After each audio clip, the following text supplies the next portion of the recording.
पालक मित्र हो, नमस्कार. आज आपण इथे एकच उद्देश घेऊन एकत्र आलो आहोत. ते म्हणजे आपल्या मुलांचं यश.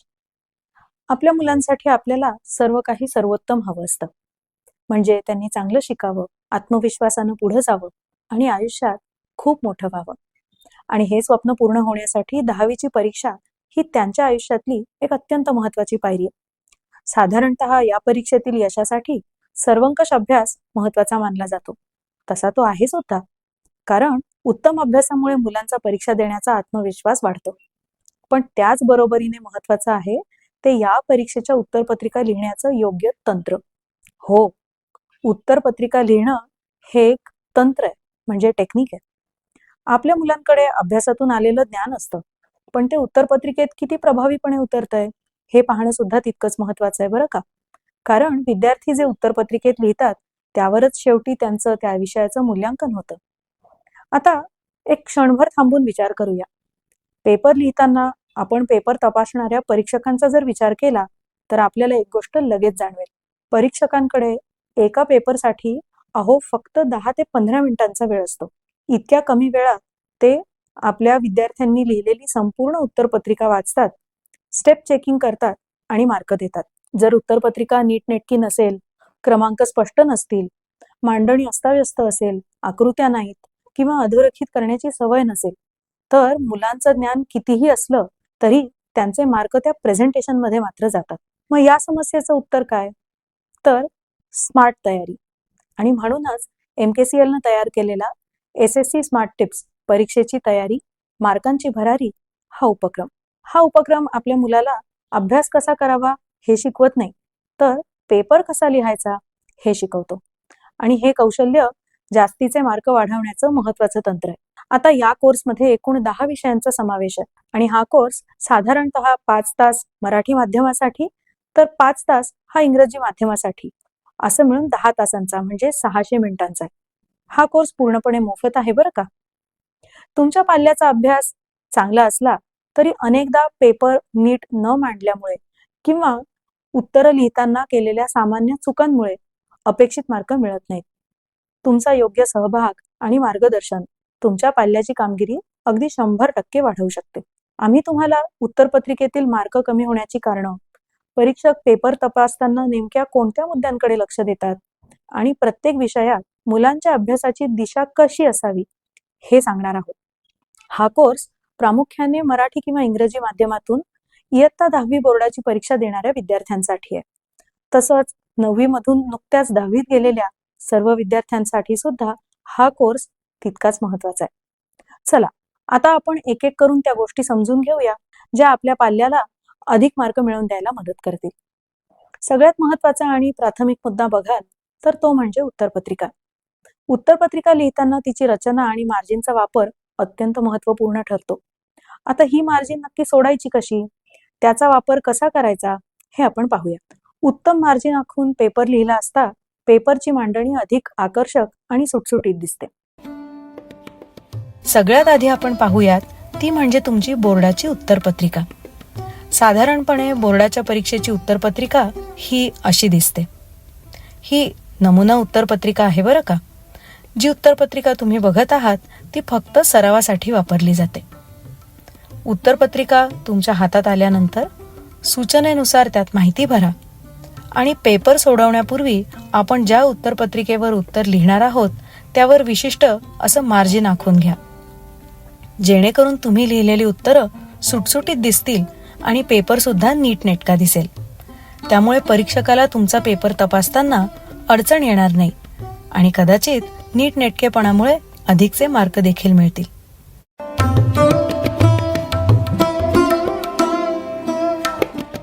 उत्तरपत्रिकेवरती मार्जिन आखून झाल्यावरती ही मार्जिन बघितल्यानंतर तुमच्या लक्षात आलं असेल की एक कॉलम हा फक्त प्रश्न क्रमांकासाठी आहे. जसं की इथे आहे प्रश्न क्रमांक 1, त्यातील पुढचा सेक्शन आहे प्रश्न क्रमांक 1चा ब, त्यामुळे मार्जिनचा हा भाग ब ह्या आकड्यासाठी आहे. आणि आता समजा प्रश्न क्रमांक 1ब हे गाळलेल्या जागा भरा असं असेल तर त्यातील 1, 2, 3 हे अंक लिहिण्यासाठी ही तिसरी मार्जिन. आणि मग अर्थातच तुम्ही लिहिलेली सगळी उत्तरं ही एकसारखी दिसावी या दृष्टीने उजव्या बाजूची ही मार्जिन सुद्धा खूप महत्त्वाची आहे.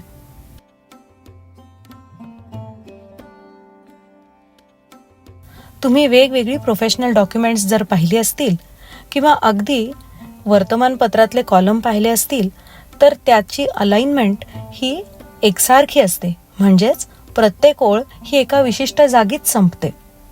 अशा प्रकारच्या अलाइनमेंटला जस्टिफाय असं म्हणतात. साधारण तसाच काहीसा इफेक्ट हा आपल्या उत्तरपत्रिकेमध्ये आपण उत्तरं लिहिताना यावा या दृष्टीने या मार्जिनचं खूप मोठं महत्त्व आहे. आत्ताच जसं आपण पाहिलं की उत्तरपत्रिका कशी असते, म्हणजेच तिचं स्वरूप कसं असतं आणि मार्जिनचा वापर नक्की कसा करावा. आता हे समजल्यानंतर या विद्यार्थ्यांना काही सोप्या सूचना किंवा उत्तरपत्रिका लिहिताना त्यांनी काय काळजी घेतली पाहिजे हे आपण समजून घेऊया. उत्तरपत्रिका लिहिताना घ्यायची काळजी आणि मार्गदर्शक सूचना. उत्तरपत्रिका लिहित असताना तुम्ही काही गोष्टी लक्षात ठेवून काळजीपूर्वक जर केल्यात तर तुमची उत्तरपत्रिका ही अधिक आकर्षक आणि तपासायला अगदी सोपी जाईल आणि ज्यामुळेच नीटनेटकेपणाचे मार्कसुद्धा तुम्हाला नक्कीच मिळतील. पण यासोबत लक्षात घ्या की परीक्षकाला साधारणपणे 3 तासाचे, जसं की भाषा विषय, असे किमान 30 पेपर दिवसाभरात तपासायचे असतात. याचाच अर्थ तुमची एक उत्तरपत्रिका तपासण्यासाठी परीक्षकांकडे फक्त 15 ते 16 मिनिटं असतात. आणि असेच जे 2 तासाचे पेपर आहेत, जसं की भूगोल, इतिहास, गणित, विज्ञान, असे साधारणपणे 45 पेपर दिवसाभरात त्यांना तपासायचे असतात. म्हणजेच 2 तासाचा एक पेपर त्यांना फक्त 10 मिनिटात तपासायचा असतो. त्यामुळे परीक्षकांची मानसिकता लक्षात घेता त्यांना तपासायला सोपं जाईल अशाच रीतीने जर आपण पेपर लिहिला तर तुम्ही जी वर्षभर मेहनत घेतली आहे त्याचं फळ तुम्हाला मार्कांच्या रूपात नक्की मिळेल. आता काही मुद्दे आपण बघूया. सगळ्यात पहिल्यांदा, प्रश्नपत्रिकेवर काहीही लिहू नका. प्रश्नपत्रिका ही परीक्षकांसाठी दिलेली असते.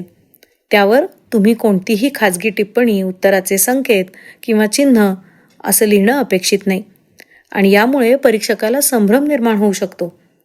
उत्तरपत्रिका तपासणीवरती याचा नकारात्मक परिणाम होऊ शकतो बरं का. पुढचा मुद्दा बघूया. नवीन प्रश्न नवीन पानावर सोडवा. नवीन प्रश्नासाठी नवीन पान वापरल्याने काय होतं तर परीक्षकांना प्रत्येक प्रश्न सहज सापडतो आणि त्यामुळे तुमची उत्तरपत्रिका ही अधिक सुवाच्य, व्यवस्थित दिसते.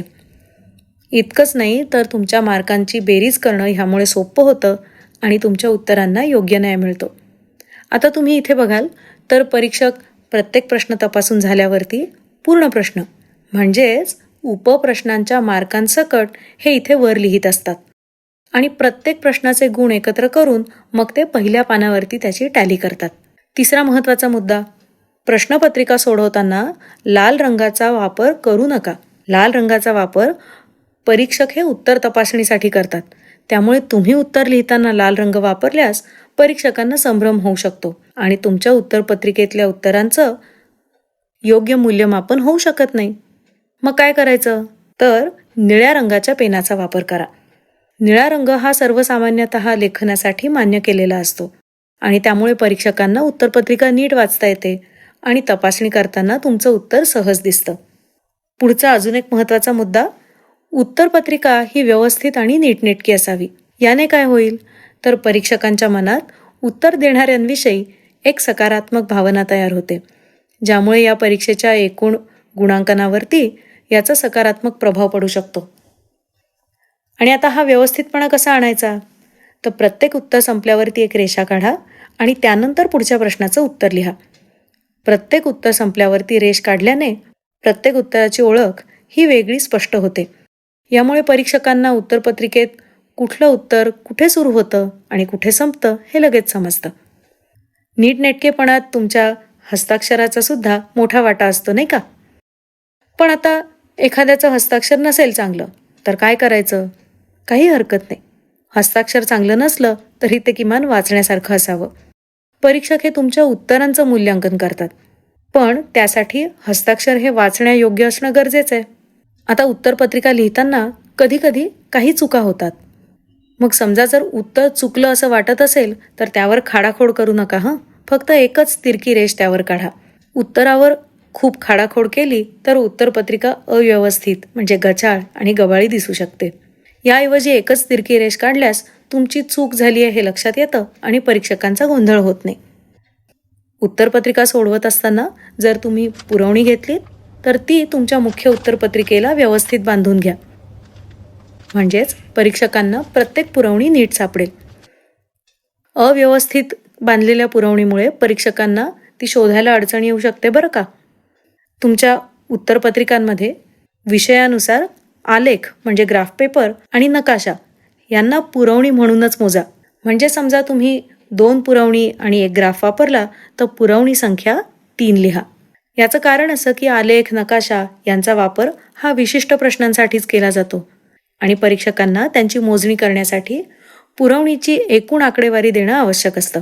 म्हणजेच त्यांना हे प्रश्न तपासताना सोपं जातं. अजून एक खूप महत्त्वाची गोष्ट, उत्तरपत्रिकेवरती कोणतंही धार्मिक चिन्ह किंवा मजकूर लिहू नका.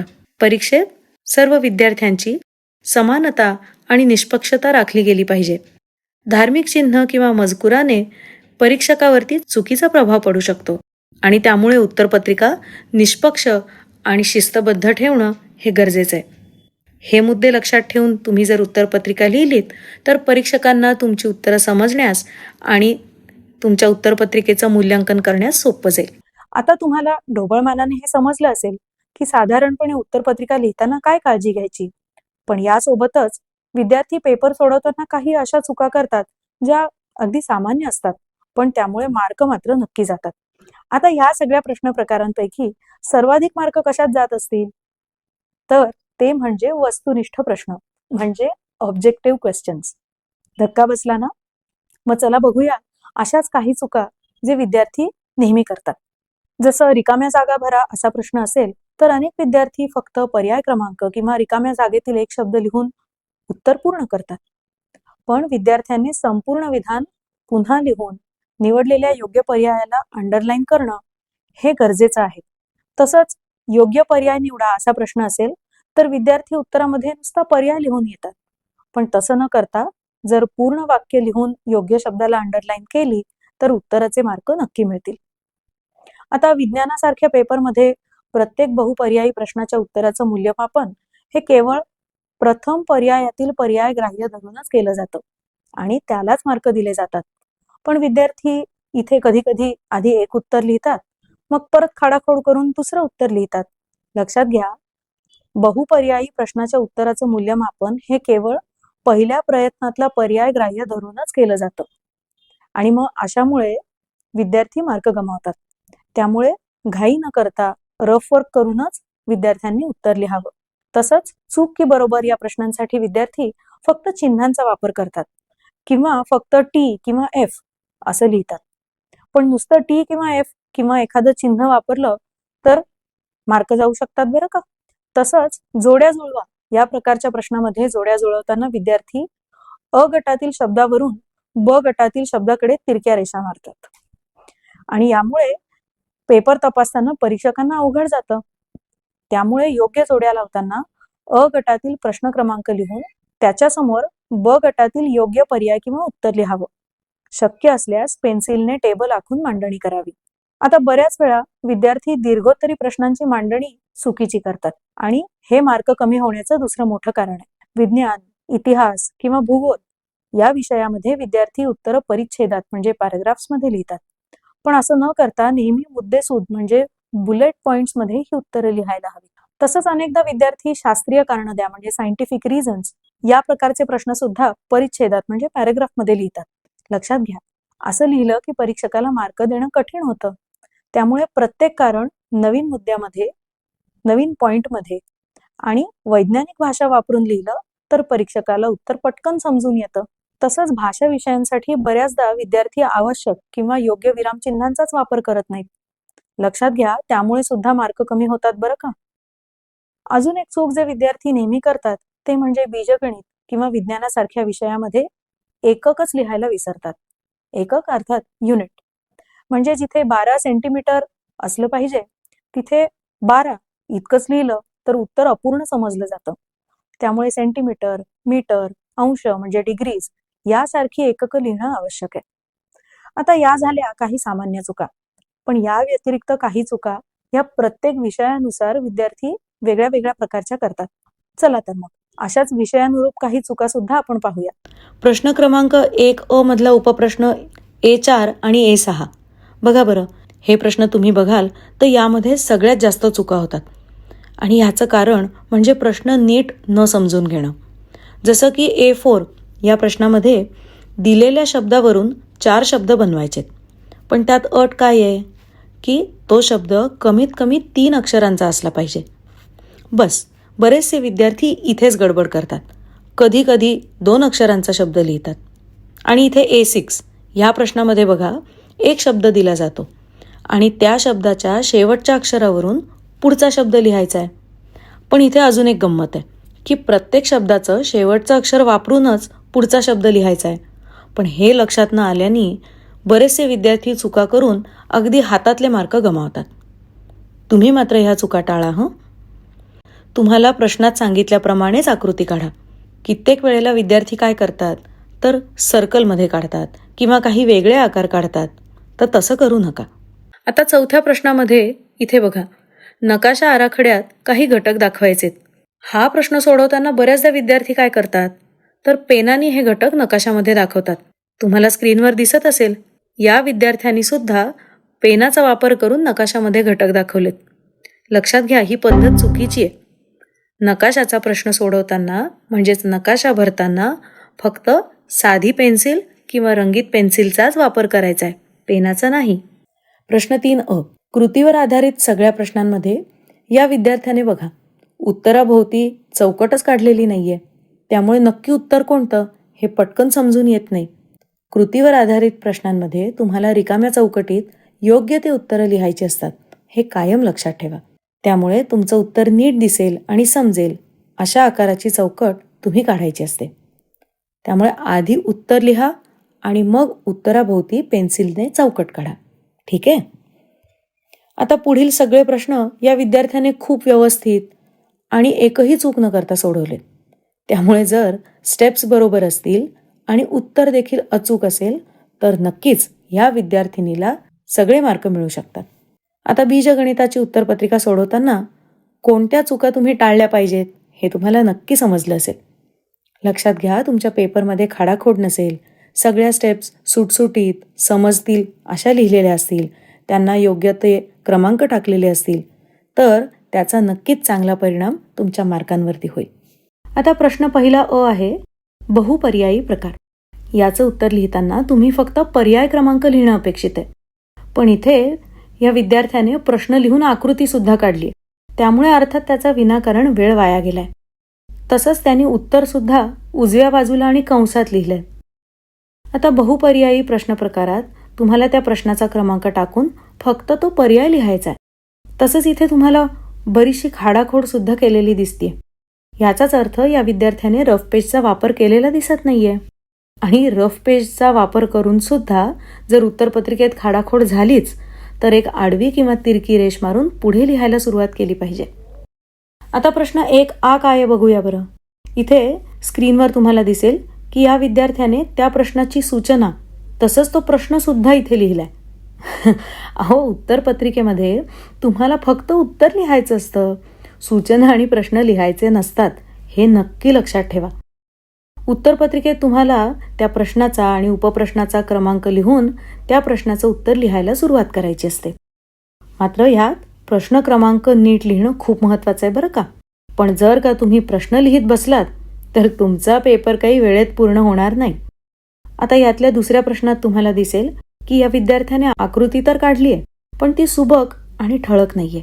तसंच प्रश्नामध्ये एकक मराठीमध्ये सेम मी अर्थात सेंटीमीटर असं लिहिलंय, पण विद्यार्थ्याने मात्र ते CM असं लिहिलंय. आकृती काढून नंतर या उत्तराचं विधान सुद्धा लिहिलेलं नाही. आता उत्तर हे विधान स्वरूपात लिहून ते अधोरेखित करणं खूप महत्त्वाचं असतं. यासारख्या छोट्या छोट्या गोष्टींमुळे तुमचे मार्क कमी होऊ शकतात, हे लक्षात ठेवा हं. तिसऱ्या प्रश्नातला बाह्यस्पर्शी हा शब्द या विद्यार्थ्याने सर्व ठिकाणी बघा कसा चुकीचा लिहिलाय. तसंच 2 बाह्यस्पर्शी वर्तुळांच्या केंद्रातील अंतर बरोबर त्यांच्या त्रिज्यांची बेरीज हे सुद्धा त्यांनी व्यवस्थित लिहिलेलं नाहीये. जर लिहिण्यासाठी जागा कमी पडत असेल तर तुम्ही डाव्या आणि उजव्या दोन्ही बाजूंसाठी 2-2 ओळी वापरू शकता. म्हणजे मग ते छान दिसेल आणि समजायला सुद्धा सोपं जाईल. उत्तर लिहिताना लक्षात घ्या, शुद्ध लेखनाच्या चुका होणार नाहीत ह्याची काळजी घ्या. चौथ्या प्रश्नामध्ये बघा, या विद्यार्थ्याने कसोटीचं नाव सुद्धा कसं चुकीचं लिहिलंय. तसंच कॉन्ग्रुएंट टू आणि सिमिलॅरिटीचं चिन्ह देखील नीट लिहिलेलं नाहीये. भूमितीमध्ये अनेक चिन्हांचा तुम्हाला वापर करावा लागतो, जसं की angle, triangle, square root, similar to, perpendicular with, parallel with, congruent to, similarity आणि यासारखे इतर बरेच. आता ही चिन्ह परीक्षकांना समजतील अशीच लिहावी लागतात. जर ती तुम्ही व्यवस्थित लिहिली नाहीत तर मात्र तुमचे मार्क कमी होऊ शकतात. इथे पत्रलेखनाच्या प्रश्नात दिलेल्या माहितीनुसार पत्र लिहा. प्रश्नात दिलेली माहिती जसं की नाव, पत्ता, ईमेल ID आणि फोन नंबर हा इथलाच वापरा. पत्र लिहिताना स्वतःचा वैयक्तिक ईमेल ID किंवा फोन नंबर वापरू नका. त्यामुळे नकारात्मक छाप निर्माण होते. पहिल्या प्रश्नातला प्रश्न अ हा आहे, दिलेल्या पर्यायांमधून योग्य पर्याय निवडून विधानं पूर्ण करा. आता या साध्या प्रश्नामध्ये विद्यार्थी नेमक्या कुठल्या प्रकारच्या चुका करतात? तर काही विद्यार्थी योग्य पर्याय निवडून संपूर्ण विधान लिहितात, पण त्या पर्यायाला अधोरेखित करायचं मात्र विसरून जातात. काही जण फक्त योग्य पर्याय लिहितात, पण पूर्ण विधान लिहित नाहीत. तुम्ही मात्र अशा चुका टाळा. आता प्रश्न क्रमांक 1चा दुसरा उपप्रश्न ब आहे, पुढीलपैकी चुकीची जोडी लिहा. आता उत्तरपत्रिकेत दिलेल्या 3 गटांपैकी फक्त चुकीचीच जोडी लिहा. योग्य जोड्या लिहिण्याची काहीच गरज नाही. यामध्ये तुमचा वेळ वाया जाऊ शकतो. आता स्क्रीनवर दाखवल्याप्रमाणे प्रत्येक वेळी अ आणि ब गट असं लिहायची गरज नसते, पण फक्त प्रश्न क्रमांक आणि उपप्रश्न क्रमांक योग्य पद्धतीने लिहा. एवढं सुद्धा पुरेसं आहे. मुख्य प्रश्नांची सूचना अजिबात लिहू नका. अशा अनावश्यक गोष्टींमध्ये वेळ घालवण्याऐवजी तो वेळ शेवटी उत्तरपत्रिका तपासण्यासाठी वापरा. आता प्रश्न क्रमांक 2 असा आहे, तो म्हणजे दिलेला तक्ता म्हणजेच आकृती पूर्ण करा.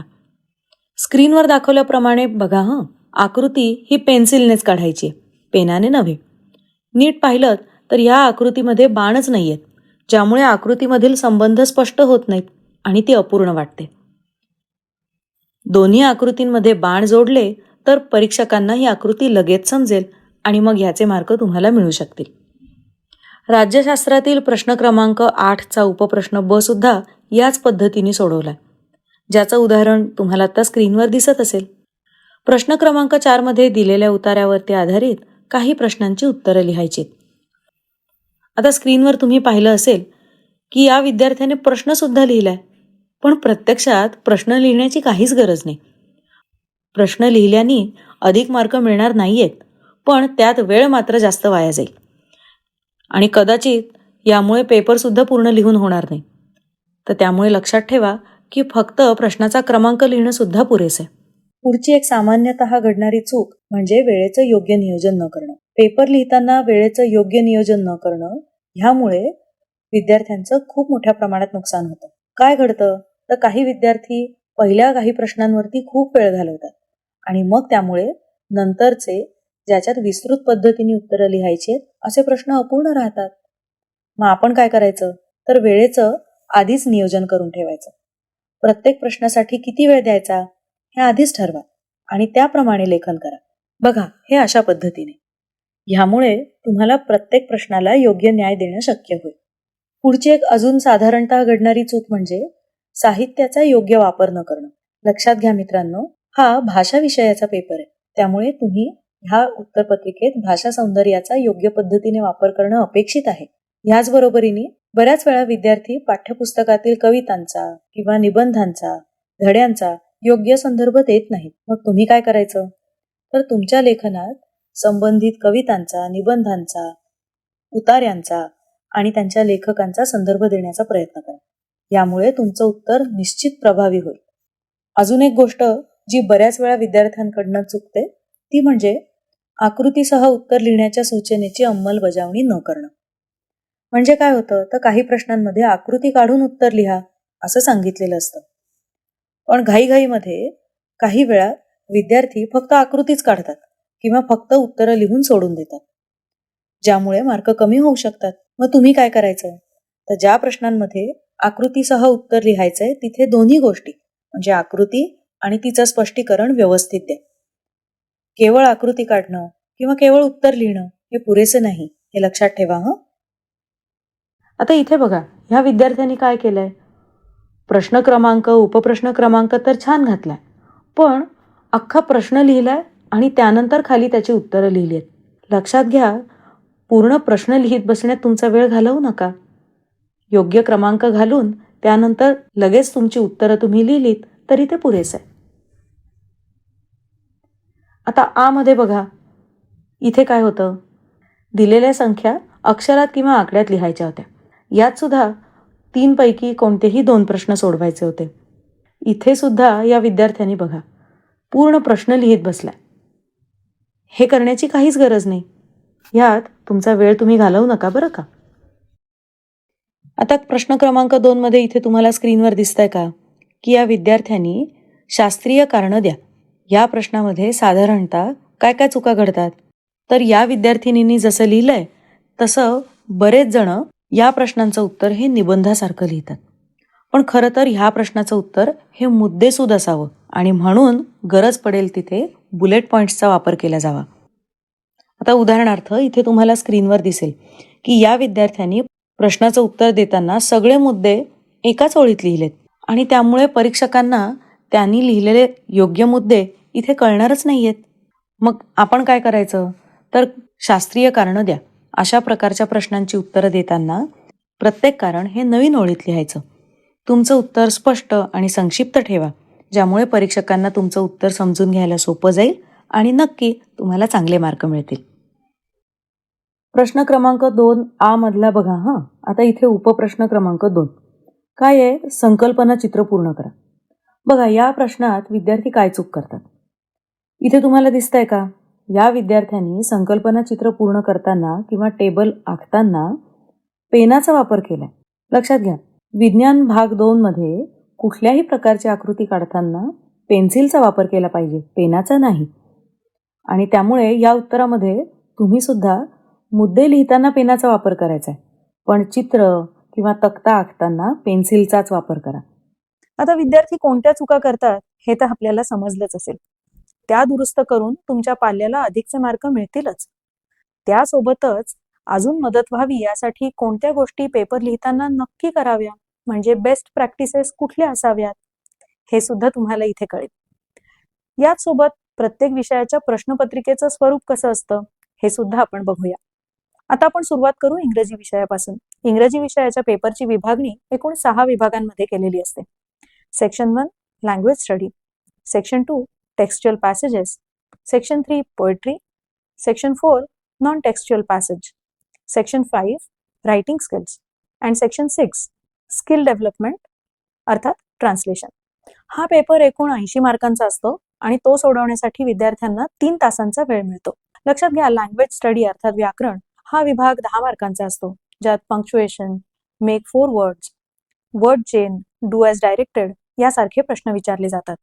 तर रीडिंग स्किल्समध्ये आकलन म्हणजे कॉम्प्रिहेन्शन, शब्दसंपदा अर्थात व्होकॅब्युलरी, ट्रू किंवा फॉल्स आणि पर्सनल रिस्पॉन्स म्हणजे स्वमतावर आधारित प्रश्न असतात. रायटिंग स्किल हा विभाग सर्वाधिक म्हणजे 20 मार्कांचा असतो आणि यात लेटर रायटिंग फॉर्मल किंवा इनफॉर्मल पद्धतीचं, डायलॉग रायटिंग किंवा स्पीच रायटिंग, इन्फॉर्मेशन ट्रान्सफर म्हणजेच verbal to non verbal and vice versa, report writing किंवा स्टोरी रायटिंग यासारखे प्रश्न विचारले जातात. चला मित्रांनो, आता आपण इंग्रजी या विषयाची उत्तरपत्रिका कशी लिहायची ते बघूया. तुम्ही स्क्रीनवर बघू शकता का, या विद्यार्थ्यांनी उत्तरपत्रिका लिहिताना बघा व्यवस्थित मार्जिन सोडलंय, प्रश्न क्रमांक त्यातील उपप्रश्नाचा क्रमांक अगदी योग्य ठिकाणी लिहिलाय. मग आता आपण प्रश्न क्रमांक 1 पासून सुरुवात करू. तुम्हाला इथे दिसेल की प्रश्नामध्ये कोणतेही 4 प्रश्न सोडवा अशी सूचना होती. त्यानुसार या विद्यार्थ्याने 6 पैकी बरोबर 4च प्रश्न सोडवलेत. प्रश्न क्रमांक A1 बघाल तर इथे रिकाम्या जागा भरून योग्य त्या अक्षराला त्याने अंडरलाईन सुद्धा केली आहे, म्हणजे अधोरेखित पण केलं आहे. A3 या प्रश्नाचं उत्तर बघा, त्यातही योग्य पंक्च्युएशन मार्क्स वापरून उत्तर सोडवलं आहे. आता यानंतर बघा A5, अपेक्षित अशी आकृती जिथे गरजेची होती तिथे ती काढली आहे आणि योग्य ते शब्द तिथे भरलेत. बघा, ही आकृतीसुद्धा सुस्पष्ट दिसते. आणि यातला शेवटचा म्हणजे A6 याचं उत्तर पाहिलं तर ते सुद्धा सूचनेनुसार व्यवस्थित सोडवलं आहे. जसं की नवीन शब्द लिहिताना तो आधीच्या शब्दाच्या शेवटच्या अक्षराने सुरू केला आहे. आता क्वेश्चन 1B मध्ये तुम्हाला दिसतंय का? प्रश्नाच्या सूचनेनुसार म्हणजेच अटेम्प्ट एनी वन अशी सूचना होती. बरोबर त्यानुसार त्यांनी B1 आणि B2 यातला एकच प्रश्न सोडवला आहे. याचबरोबर उत्तरामध्ये महत्त्वाच्या शब्दांना अंडरलाईन म्हणजे अधोरेखित केलं आहे.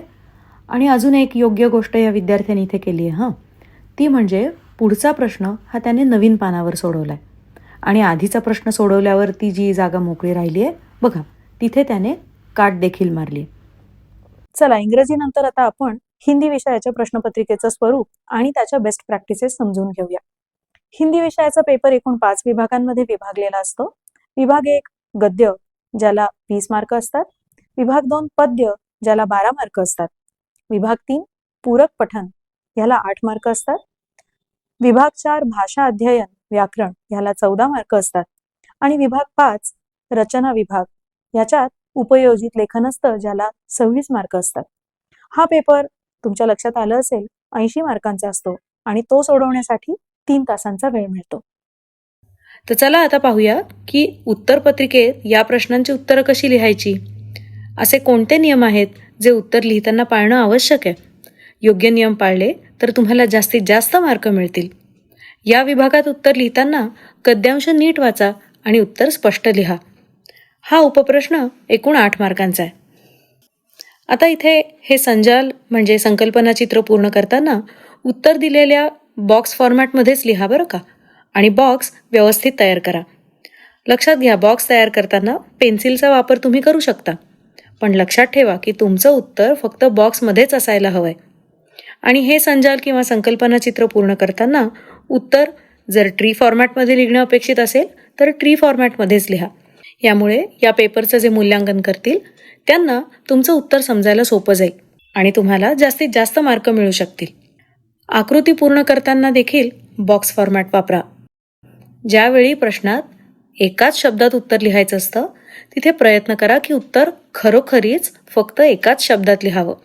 जिथे ज्या प्रश्नांमध्ये तुम्ही प्रश्नांच्या उत्तरादाखल तुमचे विचार मांडणं अपेक्षित आहे तिथे साध्या आणि सोप्या वाक्यात उत्तर लिहा, जेणेकरून ते समजायला सोपं जाईल आणि तुम्हाला जास्तीत जास्त मार्क मिळतील. आता बघूया प्रश्न क्रमांक 1A.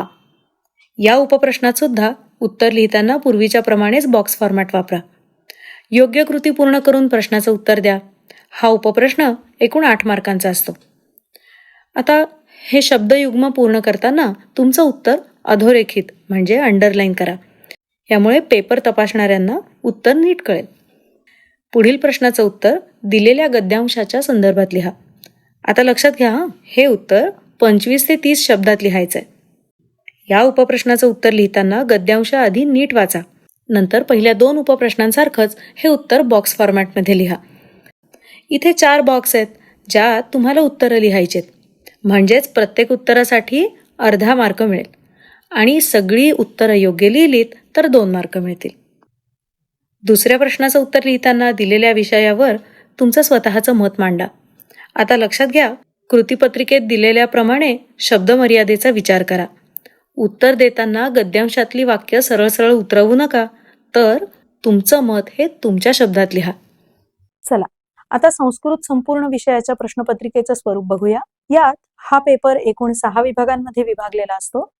प्रथम विभाग सुगम संस्कृतम 8 मार्कांचा. द्वितीय विभाग गद्यम 20 मार्कांचा.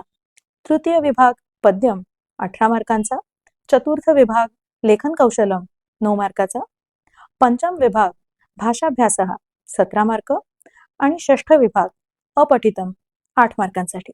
म्हणजेच हा पेपर सुद्धा 80 मार्कांचा असतो आणि तो सोडवण्यासाठी 3 तासांचा वेळ मिळतो. मित्रमैत्रिणींनो, संस्कृत संपूर्णाची कृतीपत्रिका म्हणजे प्रश्नपत्रिका कशी असते त्याचं स्वरूप आपण आत्तापर्यंत बघितलं. आता हे प्रश्न योग्य पद्धतीने कसे सोडवायचे, चला आपण ते जाणून घेऊया. आता स्क्रीनवरती तुम्हाला दिसत असेल बघा, उत्तरपत्रिकेत अगदी योग्य पद्धतीने समास आखलेले आहेत. प्रत्येक मुख्य प्रश्न हा प्रश्न क्रमांकाच्या चौकटीत लिहिला आहे. योग्य उपप्रश्नांचे क्रमांक इथे टाकलेले आहेत आणि त्यानंतर उत्तरं लिहायला सुरुवात केलेली आहे. 2 प्रश्नांमध्ये व्यवस्थित अंतर आहे. मग चला आता आपण पहिल्या प्रश्नाकडे वळूया आणि पहिला प्रश्न योग्य पद्धतीने कसा सोडवला पाहिजे ते पाहूया. आता बघा तुम्हाला लक्षात आहे ना की तुमच्या कृतीपत्रिकेमध्ये वेगवेगळे विभाग आहेत ज्यामध्ये विविध प्रश्न आहेत. मग आता या विद्यार्थ्यांनी बघा काय केलं आहे, तर हा पहिला प्रश्न हा प्रथम विभागात आहे हे त्यांनी इथे नीट लिहून दिलं आहे. तर पहिला प्रश्न काय होता, चित्रम दृष्ट्वा नामानी लिखित, म्हणजे चित्र पाहून ओळखायची आणि त्यांची योग्य ती नावं लिहायची. आणि यात 5 पैकी कोणत्याही 4 प्रश्नांची उत्तरं तुम्हाला लिहायची होती. आता इथे बघा ह्या विद्यार्थ्यांनी काय केलं आहे, प्रश्न क्रमांक उपप्रश्न क्रमांक तर छान घातला आहे, पण अख्खा प्रश्न लिहिला आहे आणि त्यानंतर खाली त्याची उत्तरं लिहिली आहेत. लक्षात घ्या, पूर्ण प्रश्न लिहित बसण्यात तुमचा वेळ घालवू नका.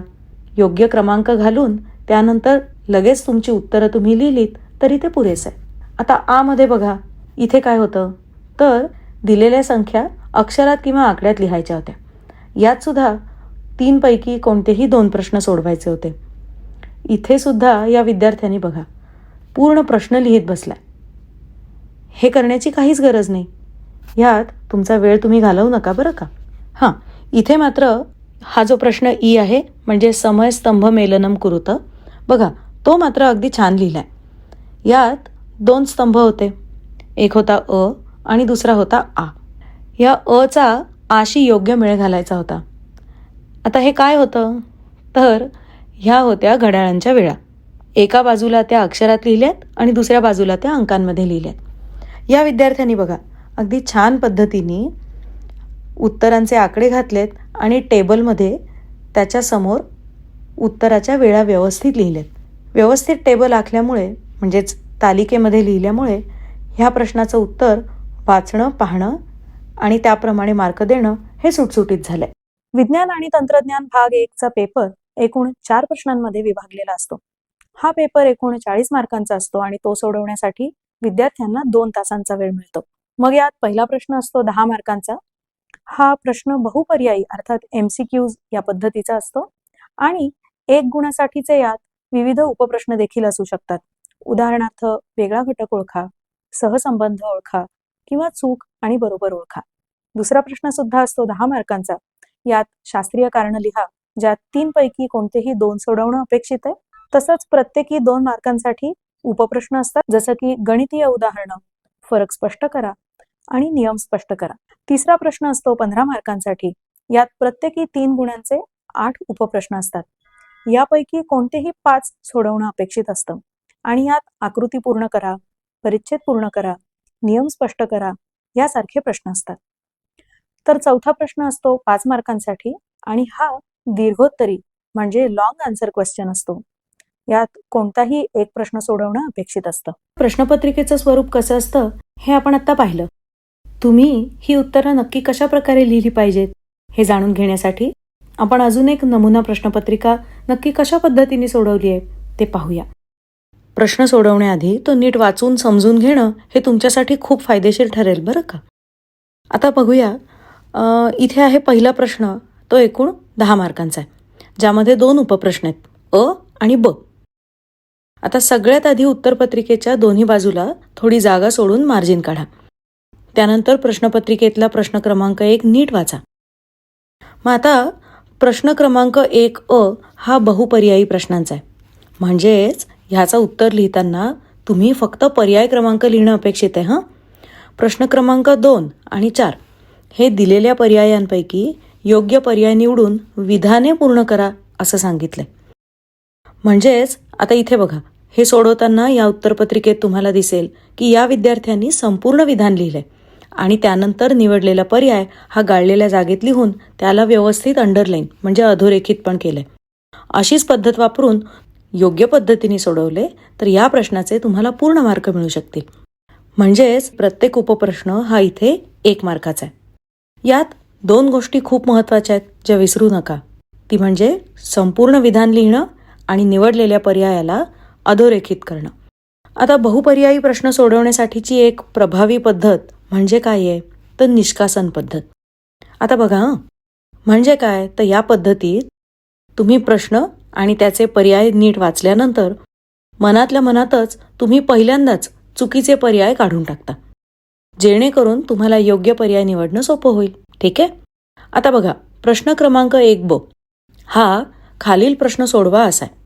आता इथे तुम्हाला एक उत्तरपत्रिका दिसत असेल. तुम्हाला दिसतंय का की या विद्यार्थ्यांनी प्रश्न सोडवण्यासाठी बघा किती छान पद्धत वापरली. पहिल्या उपप्रश्नात त्यांनी प्रश्न लिहून त्याचं उत्तरसुद्धा अधोरेखित केलं.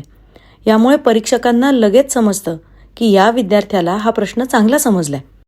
दुसऱ्या प्रश्नात या विद्यार्थ्यांनी बघा फक्त उत्तरच नाही तर त्यामागचं कारण सुद्धा एकाच वाक्यात सांगितलंय. यामुळे त्याच्या उत्तराला अधिक बळ मिळतं. तिसऱ्या प्रश्नाचं उत्तर देण्यासाठी बघा त्यांनी एक सुंदर तक्ता तयार केलाय. यामुळे उत्तर व्यवस्थित आणि सुटसुटीत दिसतं. चौथ्या प्रश्नात बघा त्याने दिलेलं विधान लिहून त्याच्या मागे खरं किंवा खोटं असं सुद्धा लिहिलंय. हे पाहून परीक्षकांना नक्की समजेल की या विद्यार्थ्याला या प्रश्नाचं उत्तर छान माहिती आहे. सर्वसाधारणपणे या विद्यार्थ्यांनी बघा आपली सगळी उत्तरं ही खूप नीट आणि व्यवस्थित लिहिलेली आहेत. प्रत्येक प्रश्नाला एक वेगळी ओळ दिली आहे आणि त्याच्या लेखनात तशी फारशी कुठेही खाडाखोड किंवा चूक दिसत नाहीये. त्यामुळे त्याचा हा पेपर खूप सुंदर आणि आकर्षक दिसतोय. जर तुम्ही सुद्धा तुमची उत्तरं अशाच प्रकारे लिहिलीत तर तुम्हाला या प्रश्नाचे पूर्ण मार्क्स मिळण्याची शक्यता नक्कीच जास्त आहे. विज्ञान भाग 2चा पेपर देखील एकूण 4 प्रश्नांमध्ये विभागलेला असतो. हा पेपर सुद्धा 40 मार्कांचा असतो आणि तो सोडवण्यासाठी 2 तासांचा वेळ मिळतो. यात पहिला प्रश्न 10 मार्कांचा, ज्यात बहुपर्यायी प्रश्न अर्थात MCQs आणि 1 गुणासाठीचे उपप्रश्न, उदाहरणार्थ वेगळा घटक ओळखा, सहसंबंध ओळखा, चूक की बरोबर ओळखा, साखळी पूर्ण करा, अशा प्रश्नांचा समावेश असतो. प्रश्न दुसरा सुद्धा 10 मार्कांसाठी असतो, ज्यात शास्त्रीय कारण लिहा आणि प्रत्येकी 2 मार्कांसाठीचे उपप्रश्न जसं की फरक स्पष्ट करा, टिपा लिहा, चित्र पूर्ण करा यांचा समावेश असतो. तिसरा प्रश्न असतो 15 मार्कांसाठी. यात प्रत्येकी 3 मार्कांचे 8 उपप्रश्न असतात, ज्यापैकी कोणतेही 5 सोडवायचे असतात. यात वर्गीकरण, संकल्पना स्पष्ट करा, परिच्छेद पूर्ण करा, चित्रावर आधारित प्रश्न आणि प्रत्यक्ष जीवनातील अनुप्रयोग अर्थात प्रॅक्टिकल ॲप्लिकेशन्स यासारखे प्रश्न येतात. प्रश्न चौथा असतो 5 मार्कांसाठी, जो दीर्घोत्तरी प्रकारातला असतो आणि यात कुठलाही एक प्रश्न सोडवणं अपेक्षित असतं. चला तर मग आपण आता पहिला प्रश्न बघूया. इथे काय प्रश्न आहे तर दिलेल्या पर्यायांपैकी योग्य पर्याय निवडा. आता या प्रश्नामध्ये तुम्हाला 5 उपप्रश्न दिलेले आहेत. मग या 5 उपप्रश्नांसाठी प्रत्येकी 4 पर्याय दिलेत. सर्वप्रथम दिलेले 5ही उपप्रश्न व्यवस्थित वाचून घ्या, जेणेकरून दिलेल्या 5 प्रश्नांच्या प्रत्येकी 4 पर्यायांपैकी कोणता एक पर्याय हे तुमचं योग्य उत्तर आहे याचा तुम्हाला अंदाज येईल. आता हे असं का करायचं तर लक्षात घ्या, हा बहुपर्यायी प्रश्न आहे. म्हणजेच या प्रश्नाचं पहिल्या अटेम्प्टमधलं जे उत्तर तुम्ही लिहाल तेच इथे ग्राह्य धरलं जाणार आहे आणि त्यामुळे ही काळजी घ्यायची. आता तुम्हाला स्क्रीनवर दिसेल की हा प्रश्न इथे कसा सोडवला आहे तर त्याचे योग्य पर्याय हे त्या प्रश्नाच्या क्रमांकापुढे लिहिलेले आहेत. अशा पद्धतीने तुम्ही जर हा प्रश्न सोडवलात तर याचे तुम्हाला नक्कीच 5 मार्क मिळतील. आता पुढचा प्रश्न 1A मधला पहिला उपप्रश्न, खालील प्रश्न सोडवा असा आहे. आता हा प्रश्न एका साखळीच्या प्रश्नाच्या स्वरूपात आहे, ज्यामध्ये तुम्हाला ती साखळी योग्य शब्दाचा वापर करून पूर्ण करायची आहे. आता स्क्रीनवर तुम्हाला दिसेल की साखळी योग्य शब्दाचा वापर करून पूर्ण तर केलीच आहे.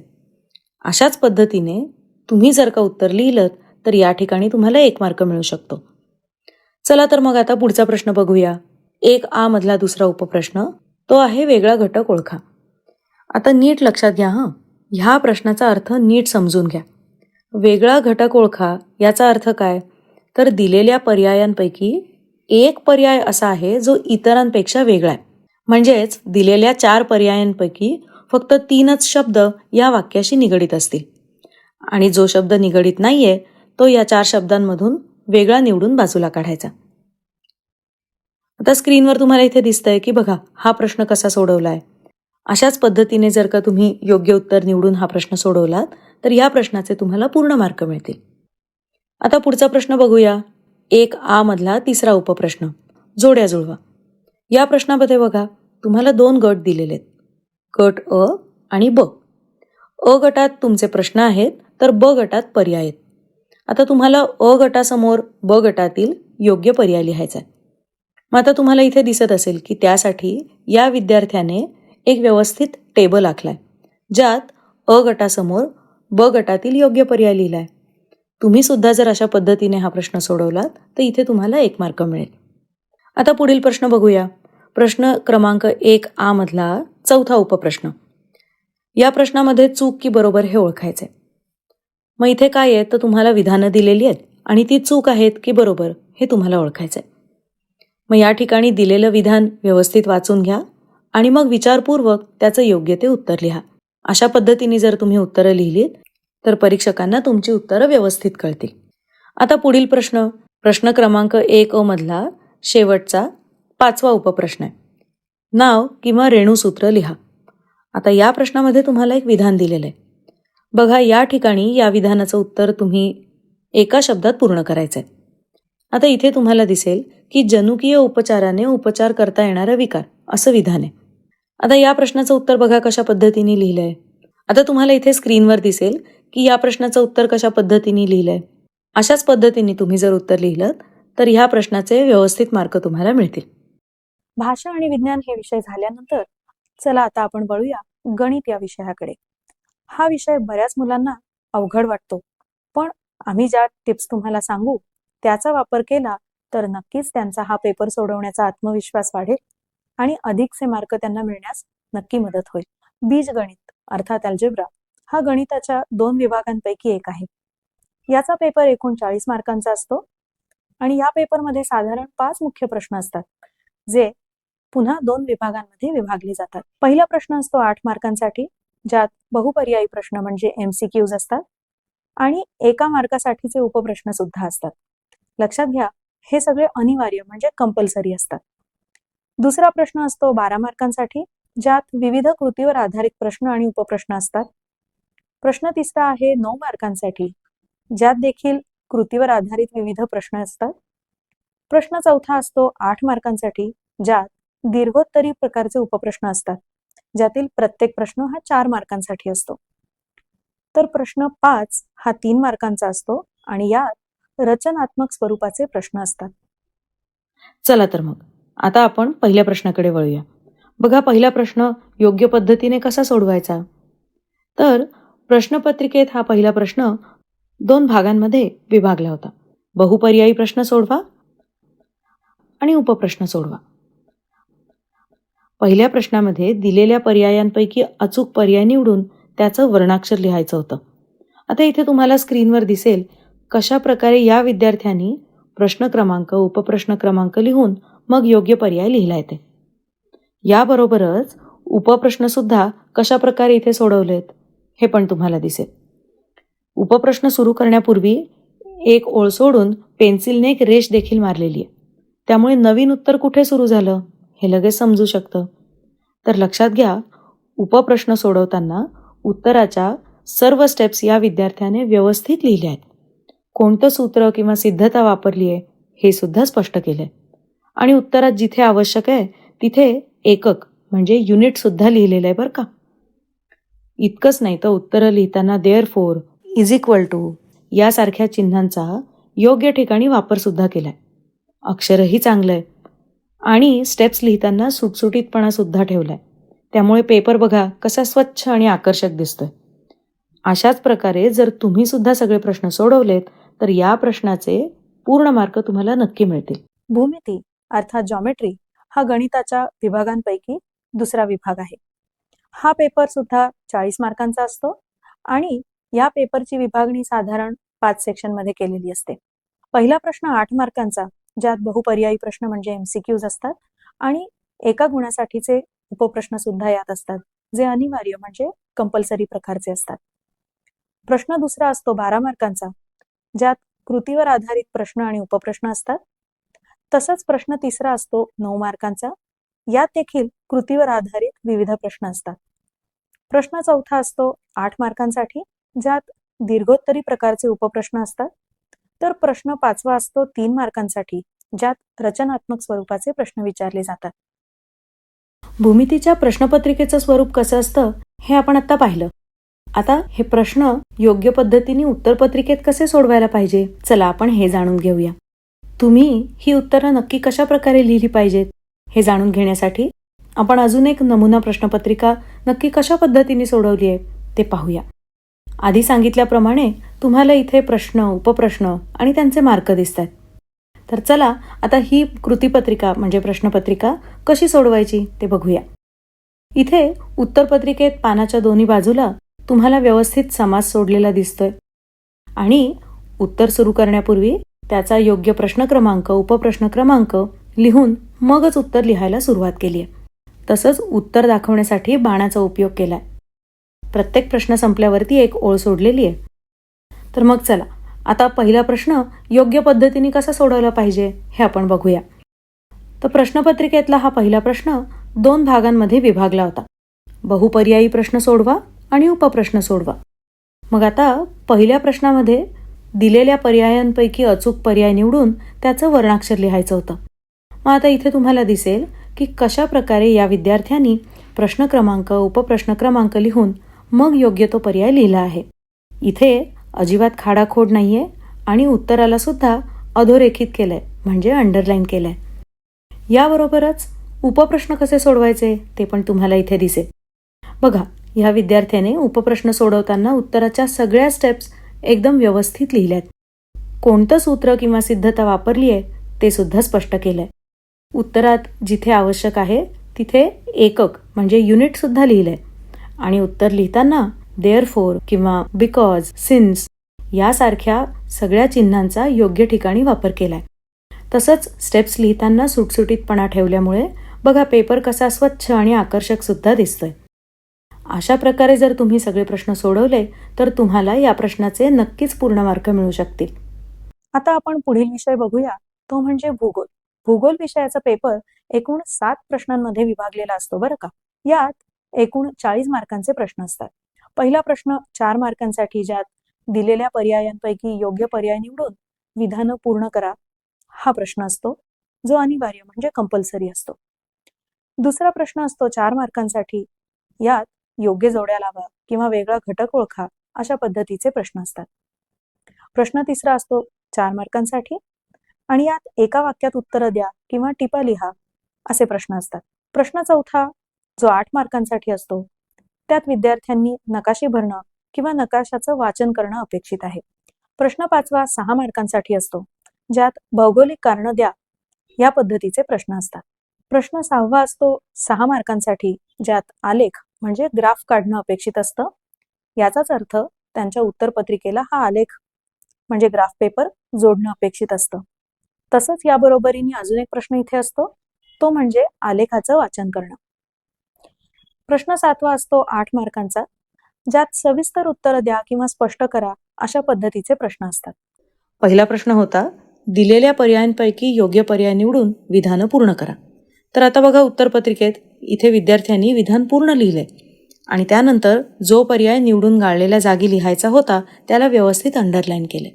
मग अशाच पद्धतीने जर आपण 4 प्रश्न व्यवस्थित सोडवले, त्याची बरोबर उत्तरं लिहिली तर ह्या प्रश्नाचे तुम्हाला पूर्ण मार्क मिळतील. मग ह्याच्यात लक्षात काय ठेवायचं, तर उत्तराचं विधान हे पूर्ण लिहायचं आणि निवडलेल्या पर्यायाला अंडरलाईन करायचं. इतिहास व राज्यशास्त्र विषयाचा पेपर एकूण 40 मार्कांचा असतो आणि यात 2 मुख्य विभाग असतात. इतिहासाचे प्रश्न हे प्रश्न 1 ते 5 मध्ये असतात, तर राज्यशास्त्राचे प्रश्न 6 ते 9 मध्ये. प्रश्न 1 असतो 6 मार्कांचा, ज्यात बहुपर्यायी विधान पूर्ण करणं आणि चुकीची जोडी ओळखा अशा पद्धतीच्या प्रश्नांचा समावेश असतो. प्रश्न 2 8 मार्कांचा, ज्यात संकल्पचित्र पूर्ण करा, थोडक्यात टिपा लिहा असे प्रश्न समाविष्ट असतात. तर प्रश्न 3 असतो 4 मार्कांसाठी, ज्यात विधानं कारणांसह स्पष्ट करा असे प्रश्न असतात. प्रश्न 5 6 मार्कांसाठी, ज्यात सविस्तर उत्तरं लिहा अशी सूचना असते. तर प्रश्न 7 4 मार्कांसाठी, ज्यात विधानं चूक की बरोबर किंवा सकारण स्पष्ट करा अशा पद्धतीचे प्रश्न विचारले जातात. आतापर्यंत तुम्ही 10वीच्या परीक्षेच्या दृष्टीने विद्यार्थ्यांना अधिक गुण मिळावेत यासाठी MKCLच्या SSC स्मार्ट टिप्स परीक्षेची तयारी, मार्कांची भरारी या उपक्रमाबद्दल थोडक्यात माहिती पाहिली. आमचा हाच पूर्ण कोर्स जर तुमच्या पाल्याने केला तर तुमच्या पाल्याला 10वीच्या परीक्षेत आत्मविश्वासानं सामोरं जाता येईल आणि त्याला निश्चित अधिक मार्क मिळतील याचा आम्हाला आत्मविश्वास आहे. आजच्या काळात विविध डिजिटल व AI टूल्स प्रभावीपणे हाताळणं हे विद्यार्थ्यांसाठी अनिवार्य तंत्र बनलंय आणि ही दोन्ही तंत्र विद्यार्थ्यांना शिकण्यासाठी MSCIT या कोर्स सारखा उत्तम पर्याय नाही. MSCIT विद्यार्थ्यांना फक्त नवीन ओळख करून देत नाही, तर इथे तंत्रज्ञान समजतं. आमचा हा कोर्स तुमच्या पाल्याने केल्यानंतर तुमचा पाल्य 10वी परीक्षेला आत्मविश्वासाने सामोरा जाईलच आणि त्याला निश्चित अधिक मार्क मिळतील. याच आत्मविश्वासाने आज आपल्याला सगळ्यांना काळाची गरज म्हणून विविध डिजिटल आणि AI टूल्स प्रभावीपणे हाताळणं जमणं हे एक अनिवार्य तंत्र बनलंय आणि आपल्या पाल्यांसाठी ही दोन्ही तंत्र शिकण्यासाठी MSCIT या कोर्स सारखा उत्तम पर्याय नाही. MSCIT विद्यार्थ्यांना फक्त नवीन टूल्सचीच ओळख करून देत नाही, तर इथे तंत्रज्ञान समजतं आणि वापरता देखील येतं. अनेकांना इथेच AI ची खरी किमया कळते आणि तंत्रज्ञानाची भीती दूर होते. त्यामुळे MSCIT म्हणजे फक्त कोर्स नाही, तर तो त्यांच्या भविष्यातील संधी, कौशल्य आणि आत्मविश्वास वाढवणारा महत्वाचा आधार आहे. तर आजच SSC स्मार्ट टिप्स परीक्षेची तयारी, मार्कांची भरारी आणि MSCIT या कोर्सेसच्या अधिक माहितीसाठी आजच आपल्या नजीकच्या MSCIT केंद्राशी संपर्क साधा.